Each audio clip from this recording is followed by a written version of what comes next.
What's going on, people?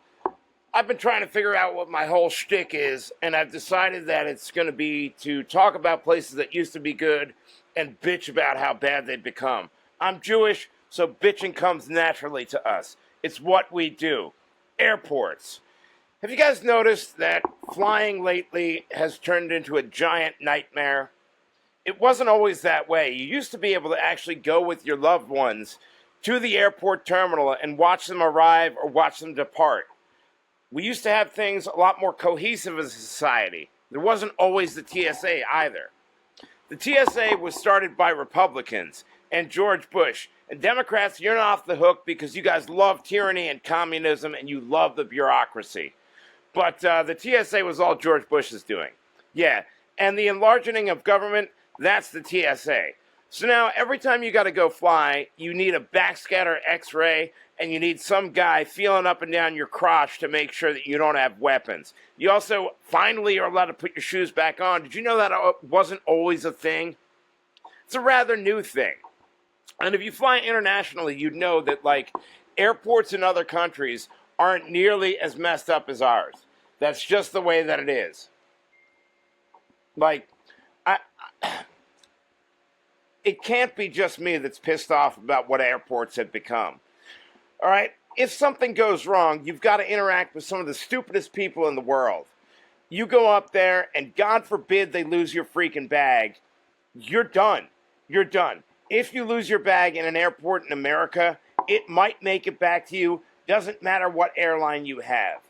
You will spend 30 to 35 minutes explaining to the person behind the counter where it is, where it needs to go, and where you are. I was talking to a coworker today that had a bag that got stuck in Atlanta. He missed a connecting flight because the airlines suck and they don't give a shit about you, and he ended up in Detroit. Now, he's talking to the person behind the counter in Detroit for 35 minutes, only to end up with them sending his bag to Detroit instead of back home to Tampa. This is a problem, and this is a problem that's become so normal that everybody's accepted it. Things shouldn't be this way, all right? The destruction of merit through DEI has been staggering to watch, and it's not a recent thing. Everybody thinks that DEI is rather recent. That shit's been going on for decades. If you're in corporate America, you know this. It was like 2009, 2008 that I first remember hearing about it. It was before they put the full communism part in of equity, which, for people that don't know what equity is, it means equality of outcome. So let's say you're an idiot and I'm a genius, and we both have the same jobs. And you happen to be an oppressed person, which could be somebody that looks just like me, but happens to put penises in their mouth. And I'm really good at my job, and you suck at yours. We should both get the same outcome, because that's only fair. It's bullshit. And actually what it is communism, and that's what's going on in this country right now. Idiocy is rewarded. It's not about skin color, it's not about race, it's not about gender, it's about being stupid. DEI is a blanket to allow companies to suppress wages, to hire stupider people, to give you worse service. That's what it is, and I stand firm on that. The whole race and gender war thing that happens as a result of it is just a side effect that the elites are happy to impose upon us. The elites that are governing our society right now absolutely hate us.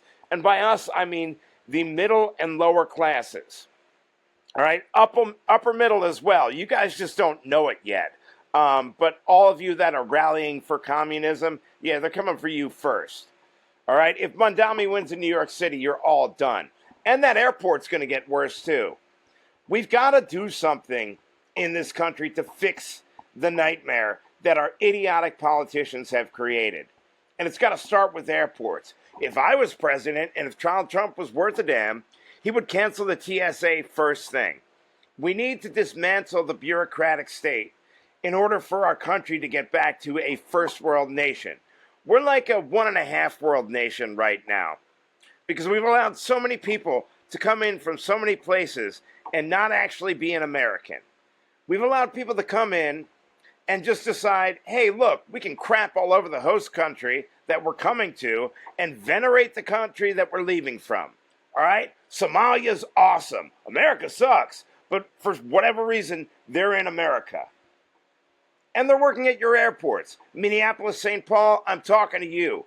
Your airport sucks. I hate MSP. I can't stand that airport. I got stranded for 9 hours, and I had to talk to a bunch of idiots to get another flight. I actually had to buy another flight while I was in the airport because the person behind the counter couldn't figure out how to book me for another plane, or doesn't understand that a day and a half of my time actually means something to me.